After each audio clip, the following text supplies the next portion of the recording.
नमस्कार, जय हिंद मेरे प्यारे दोस्तों। आज हम भारत के भूगोल के अंतर्गत भारत की स्थलीय सीमा, तटीय सीमा और समुद्री सीमा की बात करेंगे। बिना टाइम वेस्ट किए टॉपिक की तरफ बढ़ते हैं। भारत की अगर स्थलीय सीमा की बात की जाए तो भारत की स्थलीय सीमा पाकिस्तान के साथ लगती है, अफगानिस्तान के साथ लगती है, चाइना के साथ लगती है, नेपाल के साथ लगती है, भूटान के साथ लगती है, बांग्लादेश के साथ लगती है, म्यांमार के साथ लगती है। इस तरह स्थलीय सीमा टोटल 7 देशों के साथ लगती है। इनमें अगर पाकिस्तान के साथ लगने वाली सीमा की बात की जाए तो उसका रेड क्लिफ लाइन के नाम से जाना जाता है और उसकी लंबाई है 3323 किलोमीटर। जो पाकिस्तान के साथ सीमा लगती है उसमें राजस्थान सबसे ज़्यादा सीमा बनाता है और पंजाब न्यूनतम सीमा बनाता है। और अफगानिस्तान के साथ जो सीमा लगती है उसको डूरंड लाइन बोलते हैं। इसकी लंबाई है 106 किलोमीटर। ये लद्दाख के साथ सीमा बनाता है। इसके बाद चाइना की अगर बात की जाए तो चाइना की जो लद्दाख के साथ सीमा है उसको LAC बोला जाता है, लाइन ऑफ एक्चुअल कंट्रोल। और जो अरुणाचल प्रदेश के साथ सीमा है उसको मैकमोहन लाइन बोला जाता है। इन दोनों को मिला के टोटल चाइना के साथ लगने वाली सीमा की लंबाई है 3488 किलोमीटर।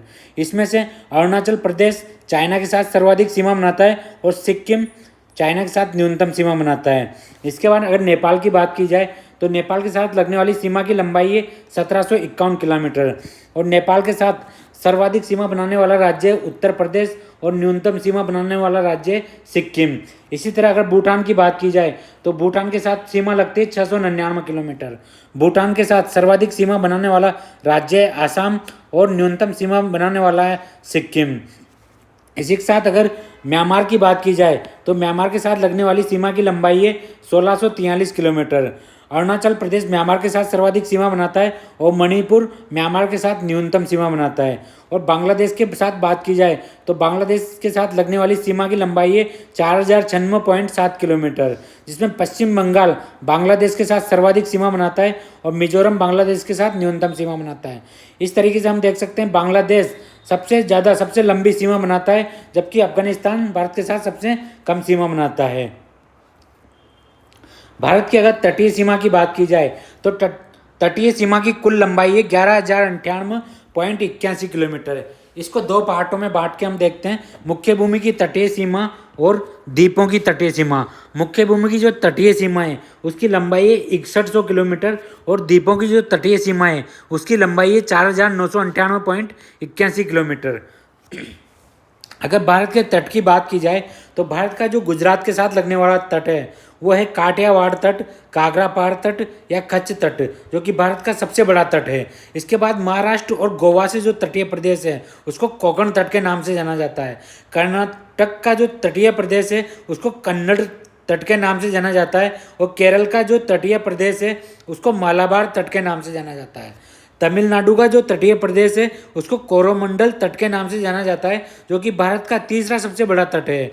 इसके बाद अगर कृष्णा नदी के मुहाने से लेकर और महानदी के मुहाने के बीच के तट की बात की जाए तो उसको आंध्र तट या उत्तरी सरकार तट के नाम से जाना जाता है, जो कि भारत का दूसरा सबसे बड़ा तट है। इसके बाद महानदी के मुहाने से लेकर पश्चिम बंगाल तक जो तट है उड़ीसा का, उसको उत्कल तट के नाम से जाना जाता है। और पश्चिम बंगाल का जो तट है भारत का सबसे छोटा तट है, इसको बंग तट के नाम से जाना जाता है। भारत की अगर समुद्री सीमा की बात की जाए तो भारत की समुद्री सीमा एक तो प्रादेशिक समुद्र 12 नॉटिकल मील तक है, दूसरी अपनी सन्निकट क्षेत्र 24 नॉटिकल मील तक है और विशिष्ट आर्थिक क्षेत्र 200 नॉटिकल मील तक है। अगर मैं प्रादेशिक समुद्र की बात करूं तो इसके अंतर्गत भारत को पूर्ण संप्रभु अधिकार प्राप्त होते हैं, अर्थात यहाँ पानी, समुद्र तल और उसके ऊपर की वायु पर पूरी तरह भारत का नियंत्रण रहता है। इस सीमा के भीतर भारत अपने सभी कानून लागू कर सकता है, जैसे मछली पकड़ने के नियम, प्रदूषण नियंत्रण और किसी भी प्रकार के अपराध पर रोक लगा सकता है।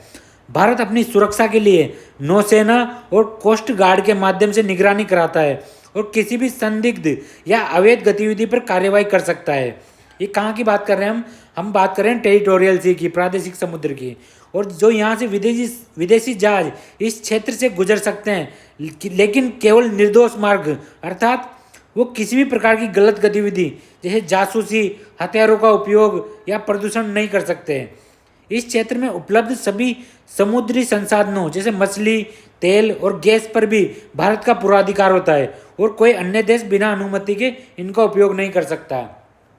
इसके बाद अगर मैं बात करूं सन्निकट क्षेत्र की, कॉन्टिग्यूअस जोन की, तो इसके अंतर्गत ये 24 नॉटिकल मील तक वेला होता है और यहाँ से भारत के सन्निकट क्षेत्र में भारत को ये अधिकार होता है कि वो तस्करी और अवैध व्यापार को रोक सकता है। यानी कोई व्यक्ति अगर गलत तरीके से सामान ला रहा हो तो उसको रोक सकता है वो। भारत ये भी सुनिश्चित करता है कि कोई व्यक्ति गैर कानूनी तरीके से देश में प्रवेश न करे और इलीगल एंट्री को रोक सकता है। यदि कोई बीमारी या संक्रमण फैलाने वाली चीज़ें हो तो उन्हें भी नियंत्रित किया जा सकता है। इस क्षेत्र में कोई भारत के नियमों का उल्लंघन करता है, जैसे तस्करी या अवैध प्रवेश करने की कोशिश करता है, तो भारत उस पर कार्रवाई कर सकता है। ये क्षेत्र भारत के लिए निगरानी का क्षेत्र होता है, जहां वो अपनी सुरक्षा के लिए लगातार नज़र बनाए रखता है। अर्थात इसको एक तरीके से इस तरीके से देख सकते हैं, यहाँ भारत एक तरीके से सभी चीज़ों की निगरानी करता है। अगर विशिष्ट आर्थिक क्षेत्र की बात की जाए तो भारत यहाँ से समुद्री संसाधनों का उपयोग कर सकता है, जैसे मछली पकड़ना, तेल और गैस निकालना आदि।